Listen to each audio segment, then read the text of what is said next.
Good morning, and welcome to Virtual Sunday School again. Um, it's morning now because last night I was going to try and do it, and there were so many people doing fireworks that I couldn't hear myself. So I didn't think you'd be able to hear me. So trying it with in the morning here, and we'll see how efficiently we can get it out. But we'll try. And again, thank you all for showing up. And I realize that sometimes it's, a week, 2 weeks late. And if you subscribe to my YouTube channel, you can go whenever you want. And, a month from now. Of course, if you only go a month from now, you won't hear this till a month from now. And then you won't know that you could have. But, there it is. Since it's morning, I haven't finished my coffee yet. And this is the coffee horn that my son Jeremy gave me for my birthday. So I get to have my coffee in a horn. Which I must say, I never knew I wanted until I had it. Today's story is from Genesis. And it's one that you'll have heard of, but we don't talk about it quite as much as some of the other stories about Bible stories, but you have heard of it. And it picks it up in the middle of it because it's really the whole chapter. But I'm going to read from Genesis chapter 24, and I'm going to start with verse 34, and here we go. Now, a little setup here. Abraham sent his servant to find a wife for Isaac, because it was that time. And there was this whole deal of him going and making him swear an oath, and then he had to go back to his home country because he didn't want one of the Canaanites as a wife for his son. And so off he goes, and now he is recounting the story of everything that happened to Laban, Abraham's nephew. The servant explained, "I am Abraham's servant. The Lord has been good to my master and made him very rich. He has given him many sheep, goats, cattle, camels, donkeys, as well as a lot of silver and gold and many slaves. Sarah, my master's wife, didn't have any children until she was very old. Then she had a son, and my master has given him everything. I solemnly promised my master that I would do what he said, and he told me, 'Don't choose a wife for my son from the women in the land of Canaan. Instead, go back to the land where I was born, or of the Chaldees, and find a wife for my son among my relatives,'" because that's, what happened back then. And now we're going to skip to verse 42. "When I came to the well that day," so he had, been traveling, he came to the well, I silently prayed, "Lord, you are God of my master Abraham. So please lead me to a wife for a son. While I'm here at the well, when a young woman comes to get water, I'll ask her to give me a drink. If she gives me a drink and offers to get some water for my camels, I'll know she is the one you have chosen." Even before I had finished praying, now notice that he has this requirement that he's going to know, the sign by which he'll know when the right woman comes along. And he prays this to God, and we have the impression that he didn't just come across this by himself, that the sign that he was given was in agreement with God. So he's looking for God's sign, really, as he does this. So, verse 45. I'll wait till the plane goes over.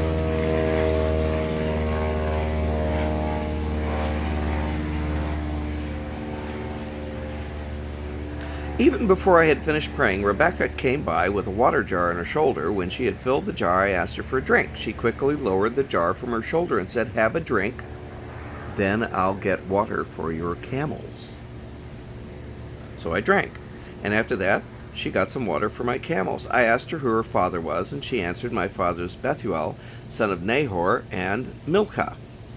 Right away, I put my ring on her nose and the bracelets on her arms. Then I bowed my head and gave thanks to God, the God my master Abraham worships. The Lord had led me straight to my master's relatives, and I had found a wife for his son.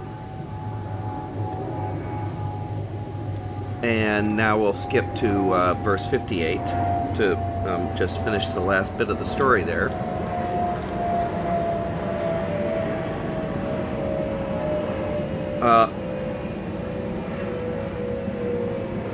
And her relatives called after her, Rebekah's relatives called after her, "Are you willing to leave with this man right now?" And she answered, "Yes." So they agreed to let Rebekah and an old servant woman leave immediately with Abraham's servant and his men. And they gave Rebekah their blessing and said, "We pray that God will give you many children and grandchildren, and he will help them defeat their enemies." And afterwards, Rebekah and the young women who were to travel with her prepared to leave. They got on the camels and left with Abraham's servants and men. At that time, Isaac was living in the southern part of Canaan, near a place called the Well of the Living One Who Sees Me. One evening, he was walking out in the field when suddenly he saw a group approaching them on camels. He started toward them. Rebekah saw them coming. She got down and said, "Who is that man?" "He is my master Isaac," the servant answered, and Rebekah covered her face with her veil. The servant told Isaac everything that had happened. Isaac took Rebekah into his tent, where his mother had lived before she died, and Rebekah became his wife. He loved her and was comforted over the loss of his mother. So that's how Isaac got his wife, through this rather convoluted process of doing it. But remember the whole idea of the extended family. So it wasn't like if I had gone and gotten married my cousin or something. They not only didn't have a concept of not intermarrying that close, but their families were so big and intertwined that you're really marrying a fifth cousin 5 times removed, and you didn't even know it. So you had many relatives and to choose from that standpoint. Although they weren't, of course, the only ones to marry cousins either. So there's that. But it struck me as I was reading that when the servant had agreed on the terms, when he had been, provided the sign to, that he was to follow, and he recognized that sign was, what he was going to guide himself by. When it happened, you notice the sequence of events. He sat down, Rebekah came, he said, "Can I have some water?" And she said, "Absolutely." Got the water jar down, poured him some, and said, "And let me do your camels." Immediately, what did he do? He stuck a ring on her nose and gave her some bracelets. Just like that.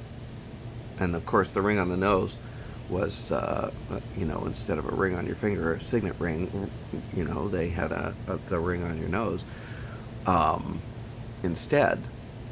Which I guess now that you see all these, women, and I've seen some men with nose rings too, I guess they're, going back to the biblical way of doing things. So, go fig. But he immediately did it without asking her if she'd go.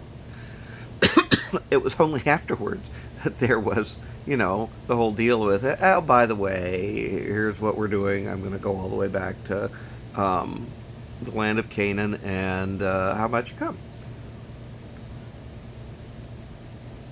And of course the family hadn't been consulted either, and the family was paramount in all of this. So the servant did that, putting the nose ring on and putting the bracelets on immediately, knowing that he was following God's plan without even finding out if it was okay, because he was following God's plan. And that was the first thing he did. He knew the sign, and when he saw the sign, he did what God asked. Just like that. And you and I aren't given signs. Another airplane.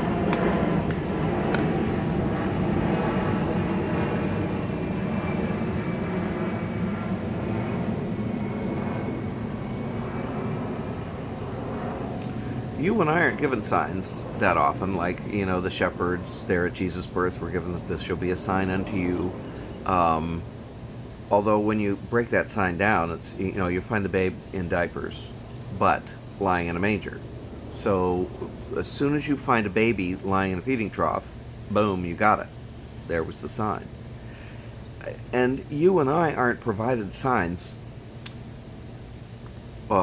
in that same way, or at least I haven't been. When I went to marry Barb, I knew she was the one. Took me a while, but I knew she was the one after after a while had gone by. But there was no sign that happened that said, "Oh, here was, she didn't feed my camels or anything." She did help me get gas in the car once, so maybe that helps. But the reality is, yours and my signs are more subtle, and we have the advantage of being able to read. And when we read the Word, we're told that we have certain tasks to do, which are like signs. And, this is my commandment, that you love one another, that your joy may be full. That was to be the guiding principle. And instead of a sign for us to where we would walk out and say, "Oh, am I supposed to love my neighbors myself today? Am I supposed to love my fellow Christians? Am I supposed to do that? I don't know. There hasn't been a sign in the heavens." Yes, you do know. You do know that we're to love the Lord our God, and that we're to love our neighbor as ourselves, and that we're to love one another, that our joy may be full. We know that. And we know it because it's written down, and that's the sign. That's the sign. Now, you notice that the subtlety of the sign, you're going to find the baby in baby clothes and laying in a manger, was just different enough. Or, if she says, "Well, I'll give your camels water too," that's the sign. It was just different enough because it was difficult. It was, I'm hot, I've been doing a lot of stuff. Now I'm going to give your camels water, which involved extra, going back and getting the water. It wasn't like camels just drink, a cupful. That there was more to it, that it stood out, that he could tell that was a sign that he needed to pay attention to. But yours and my signs in God's Word are very similar, in that we live in an age when loving one another is at a premium. When showing that love toward, and when he says love your neighbor as yourself, God knew that your neighbors might be jerks. Hopefully, you're not the jerk. And that my neighbor doesn't think I'm a jerk, because I'm really nice. But if I never talk to my neighbor and show him love, how does he know that? So that when we are seeking to live in concert with the way God would have us live, we recognize that there's just enough subtlety to it that we could miss it. Oh, God certainly didn't mean to love him. Yes, he did. Because God loved us. And we're to be that sign for the other people who don't know the sign, who have no reason to follow God's command. You and I have a reason to follow God's command, and we're expected to. But we needn't expect others who don't know to do that. So it struck me that Abraham's servant was a man of great faith, that he, as soon as he saw the sign, he gave her the rings, without question. And just like that. And it turned out she was the one for him, that she was willing to move away from Ur of the Chaldees and into the land of Canaan, and that it was a big fat deal. Because remember, Abraham leaving his family was a big thing, and he did it because God told him to. Rebecca leaving her family was an even bigger deal, because and she's going off. What, I wouldn't have sent my daughter off. Or at least I wouldn't have sent my daughter off with, without a compelling argument on the other side. They recognized God's hand in the whole deal. They recognized that God was in the process. And notice, the servant keeps referring to the God of Abraham, the God that my master Abraham worships. He's only, doing it because he's been told what's going on. He recognizes God's power through Abraham's faith. And finally, through the development of the signs he sees himself. But it begins with him observing what's happening with the person he can see that believes. Who's that sound like? It sounds like us. It sounds like what we're expected to do. And you've heard the sermon. I've heard, 10 or 12 of them. I might have given one, where Jesus is the only Bible. We're the only Bible some people are ever going to read. We're the Jesus people are going to meet. They're not going to see Jesus any other way except through his servants, us. So Abraham's servant saw the living God through Abraham and saw what God could do because he believed in his master.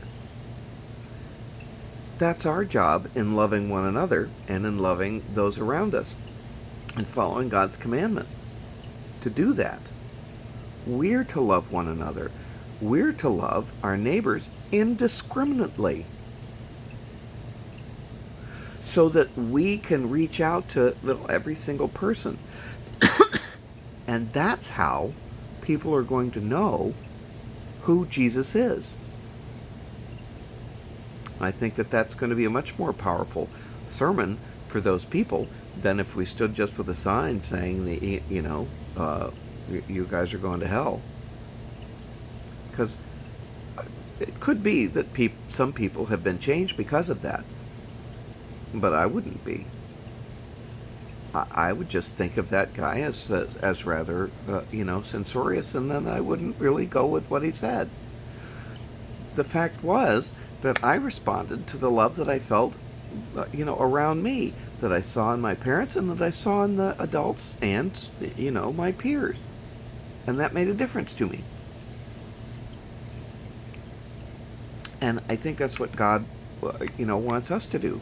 That we're expected to do that same thing that that Abraham's servant did. That when he responded to the sign, he was doing it specifically in faith that it would work out the way it was supposed to, because it was rather counterintuitive.